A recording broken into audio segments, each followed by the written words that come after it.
Despite coronavirus shutdowns and public health appeals to stay home, parks in Toronto and across the country have remained busy. So why are people still ignoring distancing rules? Our Caryn Ceolin speaking with a psychologist about the human motivation behind this.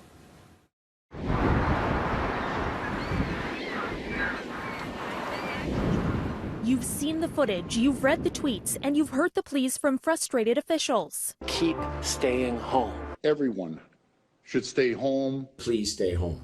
Yet the city says it's still having the same conversation every day with hundreds of people who are not taking physical distancing seriously. But that comes as no surprise to psychologists. What we're asking people to do is a very large task. Like, we're not just staying indoors. We're cutting out every single element that makes us human, that ties us to one another. While these normally bustling streets, now empty, show us that behaviors can change, our new COVID-19 reality also makes it glaringly apparent we simply have never experienced anything like this before. That uncertainty can both make people increasingly anxious or increasingly complacent. You can still go for a walk through the park, but when you're here, things like playgrounds and park benches are off limits.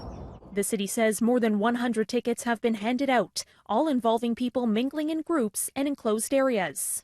Thousands of people continue to call the city's 311 complaint line to report others not practicing physical distancing in public places like this.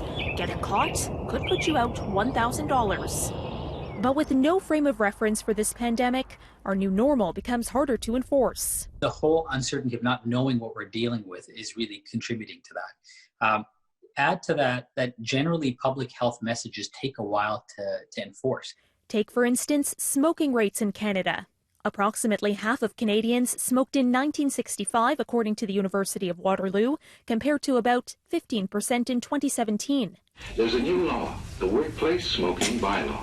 Driving down those rates has taken years of messaging from public health experts. These kinds of public health messages typically took time for people to adopt, for them to understand, and we don't have that luxury of time. From officials, the message remains. If you need to go out, you must keep at least 2 meters away from anyone you don't live with. So imagine the height of a door. It makes sense that people are having a hard time with it. The dilemma is where people might take a complacent point of view that this is not going to impact them.